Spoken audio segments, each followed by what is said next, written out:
It's interesting to reflect on what it actually is you want to get out of the unit.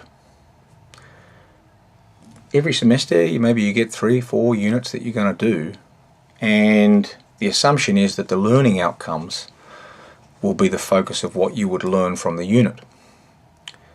But we've talked about in this unit that we've got a relatively low cognitive load, so we're not just tipping in more and more and more chapters every week and just trying to get you to absorb all of that.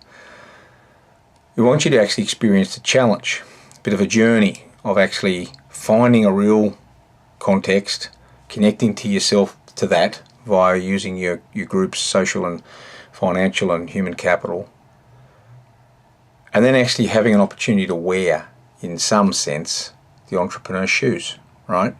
So you're actually trying to actually make sense of this complex environment. As you go through that process, the learning opportunities are more than just a block of theory. The learning opportunities relate to you, and they relate to aspects of your psyche that you can reflect upon now.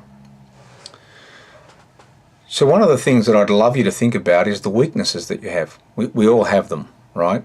In fact, even our strengths, more often than not, have some aspect of weakness to them. So in terms of yourself as a learner, maybe the way you don't like to engage in complex areas or ambiguous types of contexts, or you don't like group work, or you like really clear instructions to get from A to B.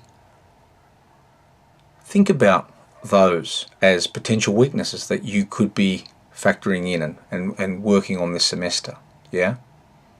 Could be any other number of areas where you think there's an opportunity for you to actually say, right, I'm going to be mindful. And that's the key word. The key word here is being mindful, right?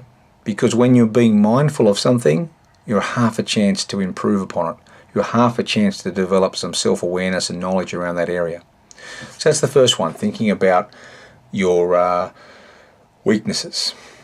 I also want you to think about practical knowledge that you might think is possible to develop here. So maybe it's about practical knowledge that surrounds, at the very bottom level, thinking about the way you work together collectively. So I'm not talking about just group work in a university context, but the way that you can use people's social capital and human capital to sort of move your little agenda forward, right? It could be something to do with that. But it could be something to do with the way you evaluate and think about appropriate strategies and the way that you understand these complex environments and project into the future, and your ability to be confident about how you actually develop that line of thinking. So there's that as well. I really want you to reflect deeply on what it actually is you want to get from the group members that you're working with. There's a double side to this one, isn't there? Because your group members also want to get something from you. So I wonder to what extent you would be willing to share with your group members what it actually is you want to get out of this process via them, right? And then understand what they want from you, right? Because if you're all willing to give a little bit to compromise, maybe there's going to be some fantastic learning that could actually occur there.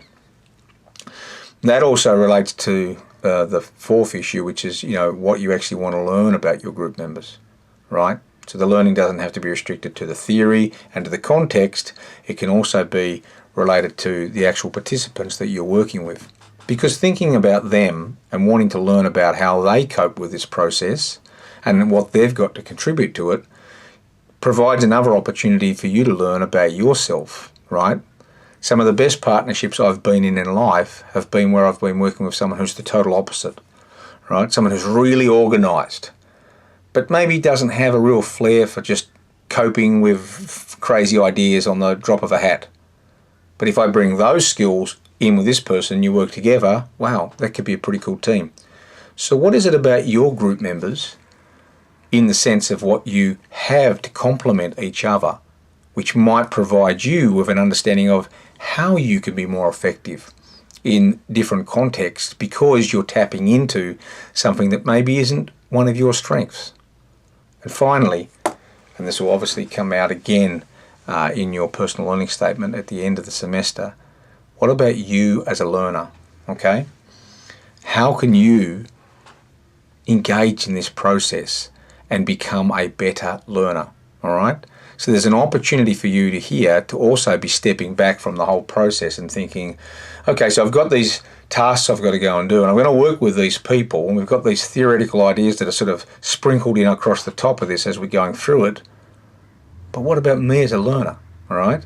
What can I get from this process? So think back, if you've done 227, think back to the nature of your recognizing aspects of you as a learner. You know, maybe you're stubborn, maybe you're slow, maybe you like to learn in a particular way. But whatever it is, what might there be as an opportunity for you to be reflecting on across the semester?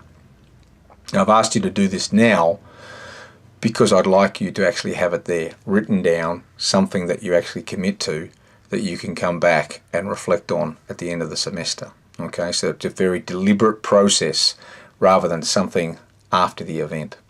Good luck, and I can't wait to see where your starting point is for all of you. Cheers.